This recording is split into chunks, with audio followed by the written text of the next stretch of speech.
She stood in the servants' corridor at 20 minutes past 4 in the morning, with her cloak around her shoulders and her bag at her feet, and the small chapbook of poems pressed flat against her ribs beneath the wool, and she looked at the Viscount Aldmore as though he had taken leave of every sense God had granted him. He stood at the far end of the passage, hat in hand, the single candle he carried making a narrow island of light in the dark. His expression was still. It was always still. She had studied that face for 6 months at a distance careful enough to be safe and close enough to be foolish, and she knew the precise quality of his stillness the way she knew the sound of rain against a particular window. This stillness was different. There was something exposed in it. "I have a carriage waiting at the servants' gate," he said. His voice was low, not a whisper. The voice a man used when he had decided something. "A special license. A vicar in the village at Albury who will open the church at 6 o'clock. Because I have asked him to. I am asking you to come with me, Miss Fenn." Nora looked at him, the chapbook pressed against her sternum with every breath. "You are engaged to Lady Cecily," she said. "I am not." The papers were being drawn. Everyone in this house knows it. "The papers were being drawn," he agreed. "I declined to sign them."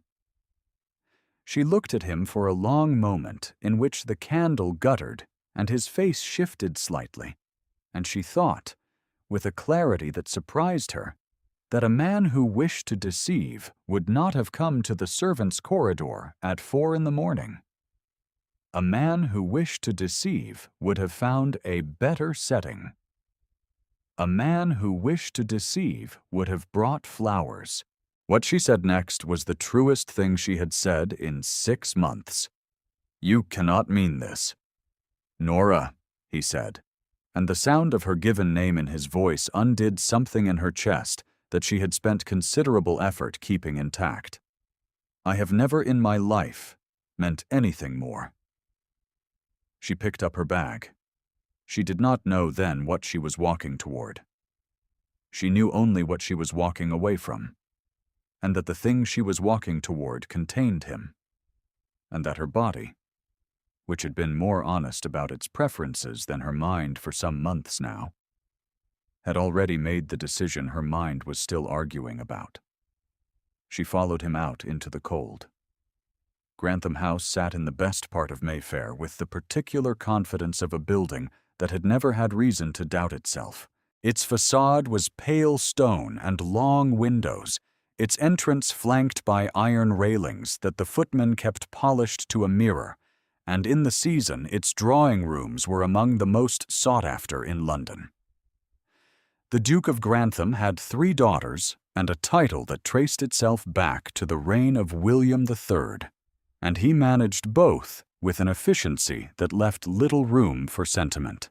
Nora Fenn had come to Grantham House at the age of 17 as a general housemaid, been elevated to lady's maid for Lady Cecily at 20, after the departure of the previous holder of that post, and had understood from her first week in the house that her function was to be competent and invisible.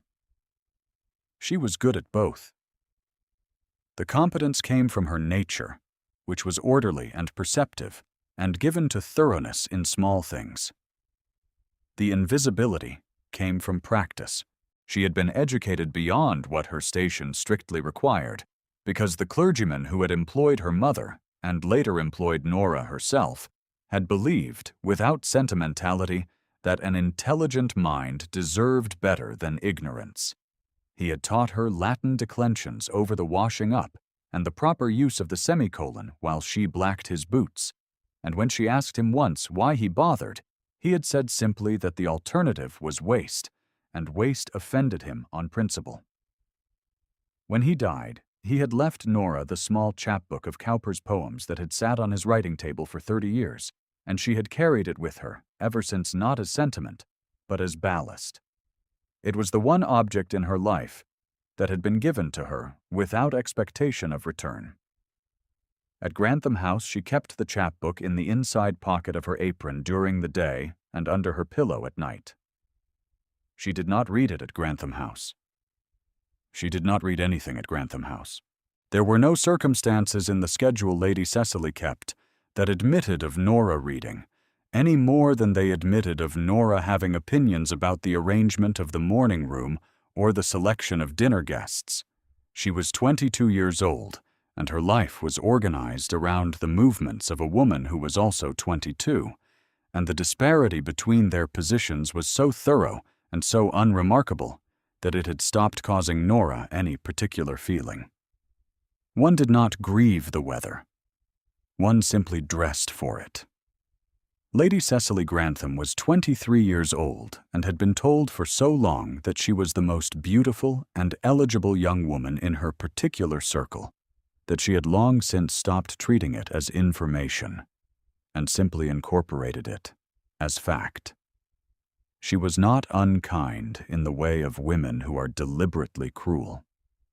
She was unkind in the way of women who have never been asked to consider that other people's inner lives might have weight equal to their own. She was expecting Lord Aldmore to marry her. The arrangement had been brokered the previous winter, and she had done what was required, worn the correct gowns, attended the correct evenings, permitted the correct amount of proximity at the correct social occasions. It had not occurred to her that the match might not proceed. Things she expected generally proceeded. The Viscount Aldmore arrived at Grantham House for the first of his formal calls in the second week of October, and Nora first saw him through the morning-room window as he came down from his carriage, and registered, with the part of herself she kept most carefully controlled, that he moved through the world as if he had not yet decided whether he wished to be in it. Not arrogance. Something quieter than arrogance. The face of a man who had been asked to want something he did not want, and was still in the business of sorting out what that meant. He stood for a moment in the street before coming in, his hat in his hand, looking up at the house's facade with an expression she could not read at that distance, and resolved not to try to read, and then he put his hat on and went inside.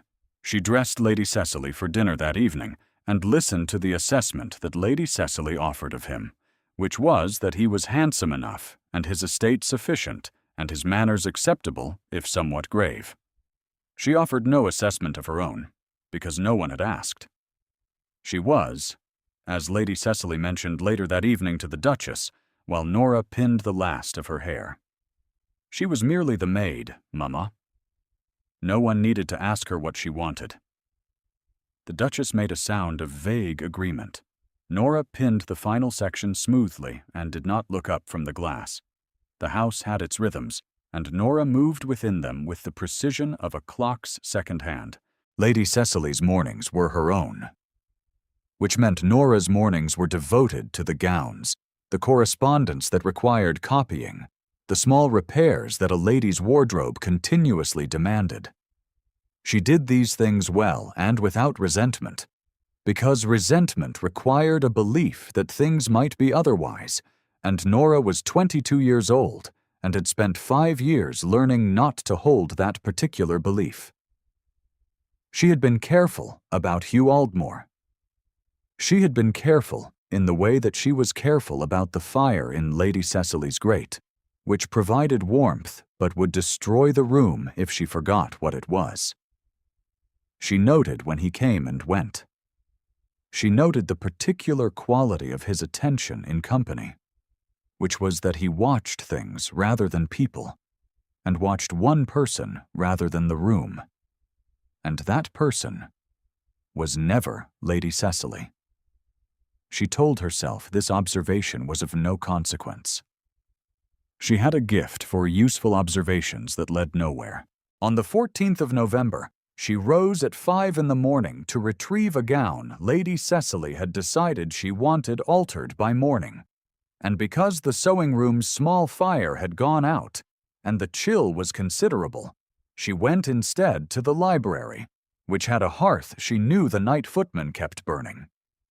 She took the chapbook from her pocket and sat in the chair nearest the fire and read, and did not think about anything at all for 40 minutes. which was a rarer luxury than sleep. She heard the door. She rose.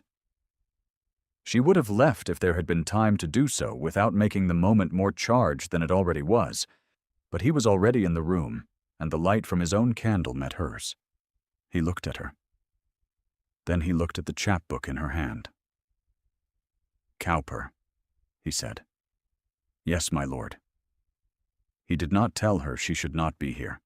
He did not make the face that people of his rank sometimes made when they found members of the staff in places the staff were not meant to be. He crossed to the chair nearest the window, which was farther from the fire than the chair she had vacated, and sat down. "Which poem?" he asked. She told him. He was quiet for a moment, and then he said the next lines from memory. Quietly, without ostentation. Because he knew them, not because he was performing knowing them. Something shifted very slightly in the room. "Sit down, Miss Fenn," he said. "The fire is better where you were." She sat. It was not the sitting that cost her. It was the staying, which lasted an hour. And within that hour he spoke to her the way she had not been spoken to since the clergyman died. He asked what she had read. He told her what he had read. He did not explain his opinions so slowly that she would be sure to follow them. He spoke to her as if she might have opinions worth contradicting. He asked her once what she thought of Cowper's argument about solitude, and she told him, precisely, that she thought he was right about the kind of solitude that is chosen and wrong about the kind that is imposed, and that the poem ran the two together in a way that served the poet, but not the argument. He was quiet for a moment after she said this. Then he said, "I have not heard anyone put it that way before." He did not add that she was a housemaid, which was the unspoken qualification she always waited for. He did not add it, because, she understood slowly, he did not consider it relevant to the substance of what she had said. She was careful not to let her face do anything it should not do. She was less careful about her hands, which had gone very still on the chapbook's cover, in a way that anyone watching might have interpreted as something she would prefer they not interpret. If you find yourself holding your breath right now, know that there is a great deal more to come before any of this resolves. Stay close. He told her about Eleanor in the second half of that hour, and not all at once. He told her first that he had a sister who had died, and then that she had died at 20, and then that she had died in the November of her 20th year, 2 months after an engagement that she had not wished for, and had not refused. Because refusing was not, in the world she and Nora both inhabited in their different ways, a thing that women of her particular station were permitted to do without cost. He said this plainly. He did not dress it in any sentiment that would have made it easier to hear. Eleanor Aldmore had been clever and quiet, and had loved a curate who would never have satisfied their father's requirements. And she had been contracted instead to a man with a good estate and no particular cruelty. And she had understood it, and she had gone forward, and by January she was ill, and by March she was dead. And he had sat at her bedside for the last 3 weeks of her life, and understood, with the specific horror of a thing seen too late to prevent, exactly what a contract built on indifference instead of will could cost. He said, "I swore after Eleanor that I would never put a name to a contract I did not mean with my whole self." He was looking at the fire. I was informed some years later that this was impractical. Nora looked at the chapbook beneath her hands. She thought about what it meant that he had told her this, and she did not let herself finish the thought. She was a maid in his future bride's household. The thought had no terminus she could stand at without losing her footing entirely. "The clergyman who gave me this book," she said, because it was true, and because it moved the conversation to safer ground, and because she was 22 and not a fool, told me that a person who reads is never entirely alone. I believed him when he said it, and I have not stopped believing it. He looked at her. Not at the book. At her. No, he said. I don't imagine you have. She left when the hall clock showed 6:30. She carried the chapbook back to her pocket, and the memory of his voice saying her name, which he had not done, she noticed, until the very end of the hour, when she stood to go. And he said, quietly, without a title, without miss, simply her name. Nora. She had not answered. She had closed the library door between them and stood in the corridor for a full minute, before she trusted her legs to carry her upstairs. The preparations for the engagement party began in the 3rd week of November, because the Duke had grown impatient, and the solicitor Bracewell had come twice, and the business wanted concluding. And Lady Cecily had ordered new gowns in ivory silk with pearl trim that suited her very well, and that Nora dressed her in 3 different times for the pleasure of deciding whether the sleeves were right. During one of these fittings, a footman knocked and spoke through the door to say that the seamstress had a question. And Lady Cecily called back that he should tell the seamstress to ask Nora, because Nora managed these things. And the footman relayed this instruction, and Nora heard him say to the seamstress in the hallway, merely the maid, apparently. She'll have an opinion next. The seamstress laughed, the particular laugh of someone repeating a joke that has already been told. The footman's voice had the ease of a man repeating something he'd heard upstairs. Nora settled the sleeve question, and did not mention that she had heard. Lord Aldmore came to Grantham House that same afternoon, and it was at this visit that he asked her, in the hall, in plain view of anyone who cared to look, whether she would walk with him in the garden on Saturday morning, and she had said, just as plainly, that she did not think that would be appropriate. And he had said, levelly, "You are right. I am asking anyway." She went. The garden in late November was stripped and gray, and the air was cold enough that her breath showed, and he walked beside her at a distance that was beyond reproach, and told her, without preamble, that he was not going to sign the papers. She stopped walking. "The engagement party is in 10 days, she said. "Then it will be a party with no engagement," he said. Her heart was making itself known in a way she found inconvenient. The body, she had noticed over recent weeks, had entirely stopped consulting her before arriving at its conclusions.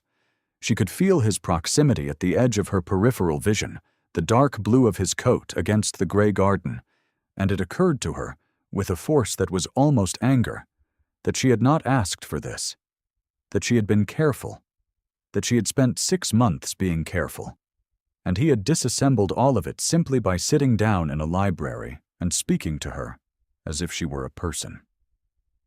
She made herself look at the bare rose arbor at the garden's end rather than at him. A sparrow was picking at something in the frozen earth, small and determined, and she watched it and was grateful for it, because watching the sparrow gave her something to do with her eyes. "If you decline, Lady Cecily," she said carefully, "there will be a cost to your standing, to the alliance your father's solicitor arranged." "Yes," he said, "and you are willing to bear that cost." "I have been willing to bear it," he said, "since the night I sat in that library and could not make myself leave." The sparrow found what it was looking for and flew. The garden was very quiet. She could feel the cold of the path through the thin leather of her shoes, and the warmth of him beside her, which she had no business registering, but registered regardless, because her body had its own accounting system and kept meticulous records. "You cannot mean to tell her now," she said. "I mean to tell her this week," he said, "before she is further committed." She looked at the frozen garden. Something in her chest was very frightened, and something else in her chest was very steady, and she could not have said which feeling was wiser. "Walk back," he said quietly. It was the voice he used when what sounded like a command was in fact something else. "You are cold. Go inside." She went inside. She told herself, going up the servants' stair, that nothing had been decided. On the Wednesday of that week, the Duke summoned Lord Aldmore to his study. Nora was on the floor above, repairing a tear in the ivory sleeve that Lady Cecily had caught on a door latch, and she could not hear the conversation, but she could hear the quality of the voices.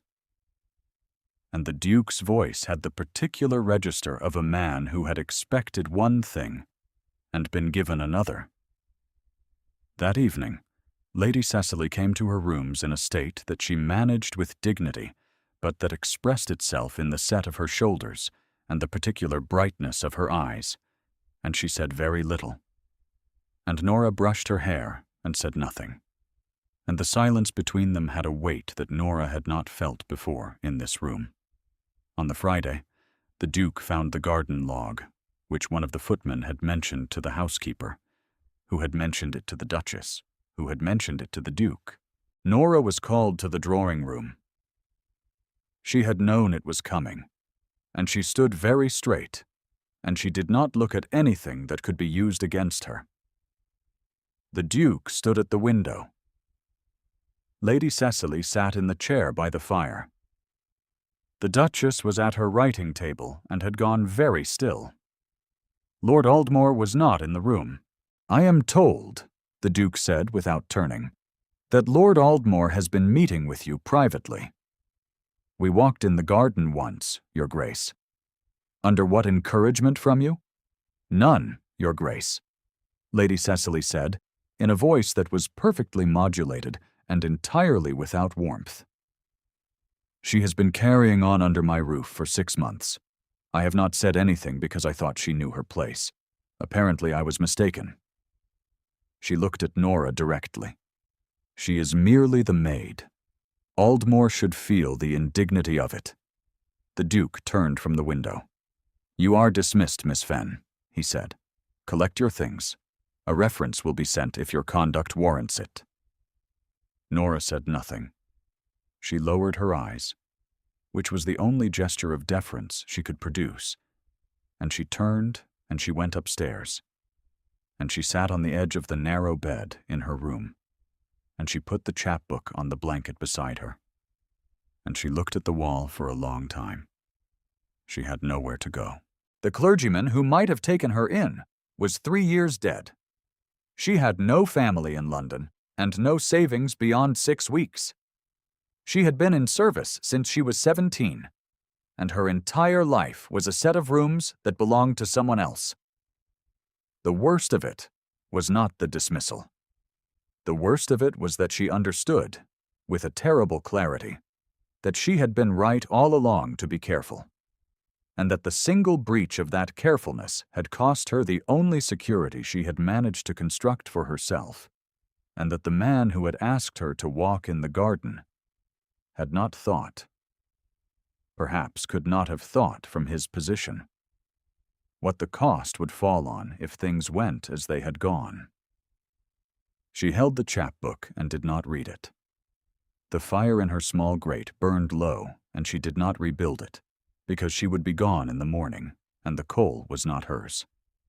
She thought, with the methodical quality that her mind fell back on when she was afraid, through the practical inventory of what she had.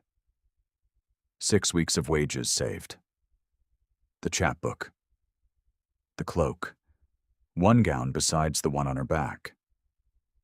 A letter of character from the clergyman's household, 3 years old now, and from a household no longer in existence. This was what she had. It was not nothing. It was very close to nothing. She thought about the library, the hour of it, the sound of him saying the next lines of the poem from memory. She thought about the garden and the sparrow and the cold through her shoes. She thought about him saying her name in the corridor on that first night, simply Nora, without any of the architectures that names were supposed to carry between people of their respective positions. She had spent 6 months practicing carefulness, and she had been careful, and it had not helped. The dismissal was the same whether she had kept her face still or not. The position was lost whether she had spoken her mind or bitten her tongue. She had done nothing wrong. She had done nothing at all, except exist in the same rooms as a man who had looked at her and decided she was worth looking at, and that had been sufficient. She did not know what to do with that. She did not know how to be angry at it without also being angry at the library hour, which had been the truest hour she could remember in years, and she was not able to be angry at that. The grate went out. The room was dark. She sat on the bed with her bag at her feet and waited for morning.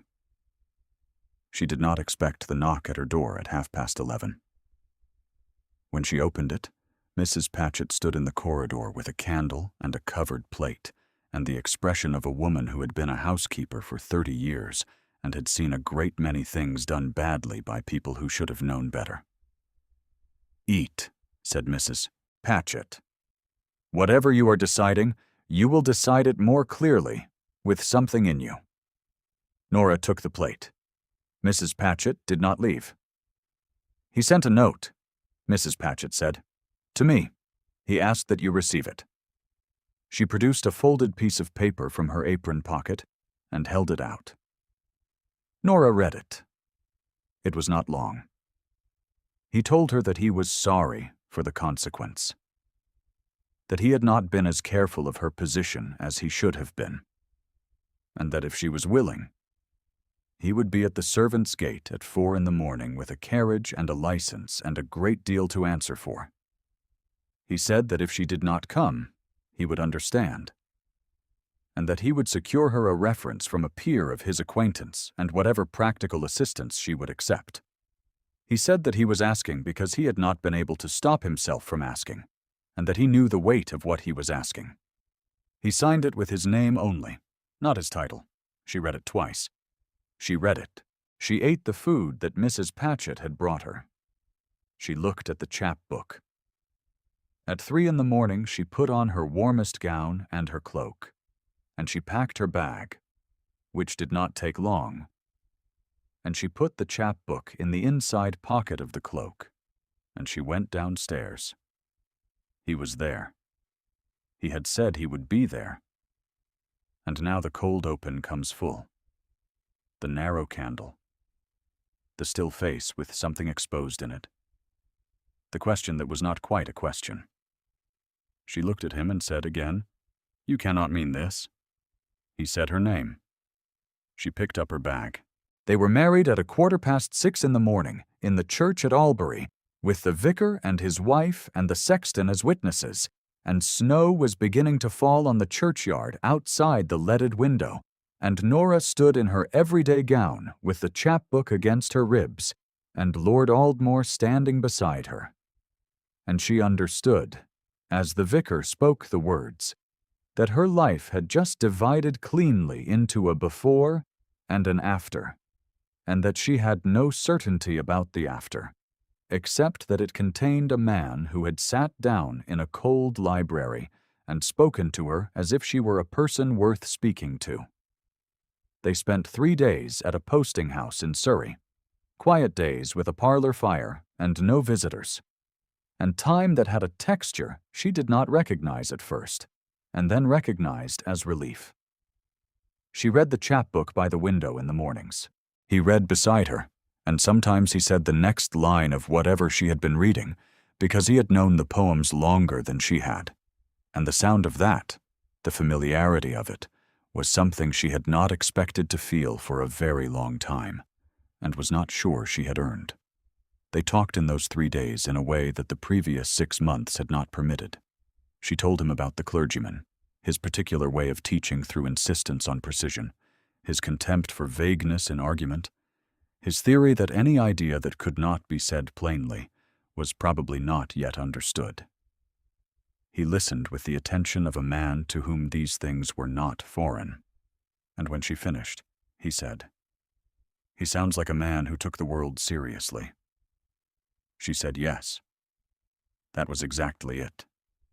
He had taken the world seriously, and by extension he had taken her seriously, because she was part of the world. And it was this that she had been missing. She understood now, for the 3 years since he died. Hugh told her, in return, about Harrow End, the estate they were traveling toward. He told her about the library's disorder, which had been his father's, and which he had never rectified, because it seemed an intrusion on the old man's system, whatever that system had been. He told her about the north-facing windows that received the winter light in a particular way in the mornings that he had always liked. She listened and tried not to let her face do what it wanted to do, which was something unguarded, something she had kept carefully in reserve for 6 months, and which felt now less like danger and more like something else entirely. On the 4th morning, he told her they ought to return to London. She set the chapbook in her lap and looked at him. "Your uncle the Duke will have had Bracewell draw up something by now," she said. "Very likely." "And Lady Cecily?" "Yes." She looked at the fire. "You are certain," she said. It was not a question about the marriage. It was a question about whether he had thought this through, with the same clarity he had brought to everything else she had seen him bring clarity to. He looked at her. "I was certain at 5 in the morning in November, when I sat down in a library and could not make myself leave," he said. "I have not become less certain in the intervening weeks." She smoothed the chapbook's worn cover with the flat of her thumb. She thought about what it cost a man like him to say that plainly, without the armoring of rank or formality, and she thought about Eleanor, who had not been given the choice, and she thought that there was something owed to that particular ghost, in the fact that this time the choice had been made freely and with full knowledge of the weight of it. "Then we should go," she said, and she tucked the chapbook into her pocket and stood. The Duke of Grantham received them in the drawing-room of Grantham House, with the solicitor Bracewell at his right hand, and Lady Cecily seated near the window in ice blue that suited her very well and served, Nora recognized, as a kind of armor. The Duchess had positioned herself at the writing table again. The room had the atmosphere of a tribunal, convened in advance of a verdict. The Duke began to speak. Aldmore spoke first. "This woman is my choice," he said. "Not a contract, a choice." The words fell into the silence the Duke had been building toward and took up all the space in it. Bracewell cleared his throat. Lady Cecily looked at the window. "The marriage," Aldmore continued, his voice level, "was performed lawfully before a licensed vicar with 3 witnesses on the 17th of November, under a special license obtained in the ordinary way. My solicitor Watts will have provided your grace with the documentation by this morning's post." He paused. "There is nothing to be undone. I am not asking your grace's approval. I am informing you." The Duke looked at him for a very long moment. Something moved across his face that was not quite anger and not quite recognition, and then it settled into something older and less yielding, the expression of a man who had built the architecture of his life on the expectation of being deferred to, and was encountering, perhaps for the first time in many years, a wall. "You have ruined my daughter's season," he said. "Lady Cecily is beautiful and well-connected, and will have her choice of a dozen better-suited men," Hugh said. "I was never a good choice for her. I would have made her unhappy." Lady Cecily turned from the window then. She was not weeping. She was not fragments. She was a young woman whose confidence had encountered its first serious limit, and she was feeling the shape of it. She looked at Nora with the careful, assessing look of someone seeing a person they had previously not looked at. "Did you know," she asked, "that he was going to ask you? Before that morning?" "No," Nora said. "I did not know until the note." Lady Cecily looked at her for another moment. Then she looked at Aldmore. "Did you ever intend me?" she asked. Not with anger, with a genuine need to know. Hugh was quiet for a beat. He said, carefully and honestly, "Not after the first week." She absorbed this. Something in her posture shifted very slightly, a release of something held too long. And then she straightened again. She had her mother's breeding, and she would use it. "Then I suppose," she said, "that it is better to know it now." Bracewell attempted once to raise the question of the license's validity, and Watts, who had arrived with the Morning Post as Hugh had said, disabused him of that concern in 3 sentences. The Duke, who was a practical man beneath the architecture of his dignity, recognized a legal fact when one was laid before him. He did not embrace it. He acknowledged it, which was sufficient. They left Grantham House in the early afternoon and drove north toward Aldmore's estate in Hertfordshire, and Nora sat beside him in the carriage and looked out the window at the London streets, and then at the countryside opening beyond them, the bare trees and the gray sky and the particular quality of the late November light, and she did not say anything for a very long time. When she did speak, she said, "Mrs. Patchett will need a position." He turned to look at her. The corner of his mouth moved in the brief, rare way that she had catalogued, once, at a distance, as something almost like amusement. "She will have one," he said. She turned back to the window.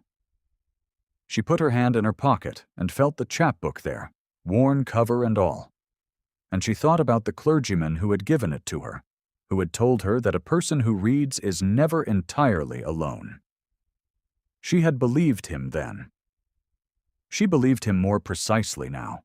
Aldmore's estate was called Harrow End, and it was smaller than Grantham House, and quieter in a way that she felt in her shoulders the moment the carriage turned up the drive, a lessening of something she had not known she was carrying.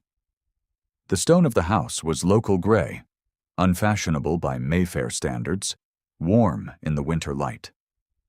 There were 2 dogs in the yard that came out to meet the carriage, retrievers of an elderly and unhurried disposition, and they regarded Nora with the same benign seriousness that the house itself seemed to offer.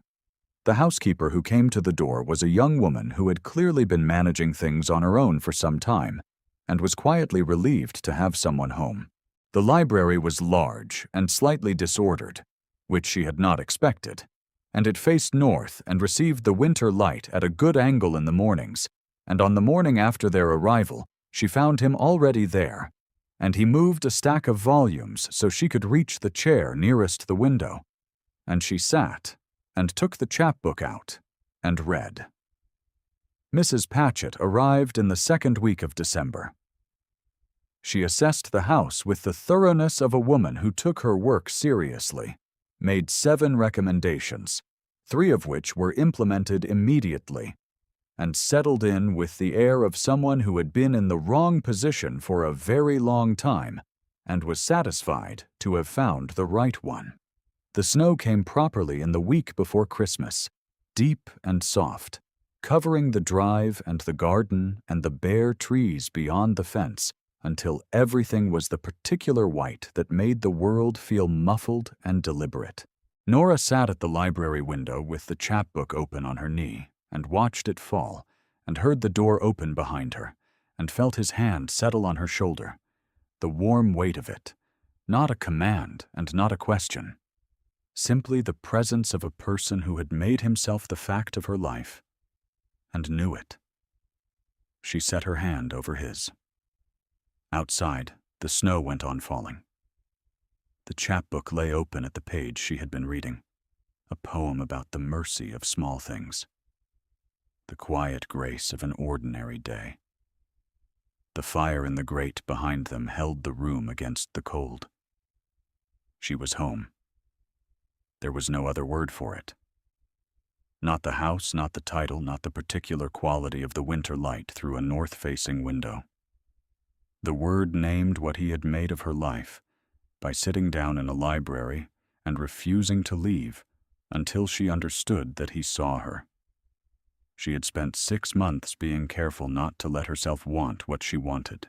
She had spent 6 months practicing the art of invisibility in the presence of a man who had, it turned out, not been fooled by it for a single day. She thought about the corridor in the small hours, the candle, the bag at her feet. She thought about the walk to the servants' gate in the dark. She thought about a vicar reading words over them while snow began outside the window, and the way he had looked at her after, not with triumph, but with something that was simply relief, as if a thing long held finally set down. The chapbook's pages were familiar under her fingers. She did not need to read the words. She knew them by heart. Some words, once learned in the right conditions, do not leave. The snow fell. The fire burned. She stayed where she was, his hand warm over hers, and let the quiet of it settle around them both like something earned. Thank you for staying until the end. If Nora's story moved you, a like or a comment means more than you know. We have more stories where this one came from, and every one of them is told with the same care.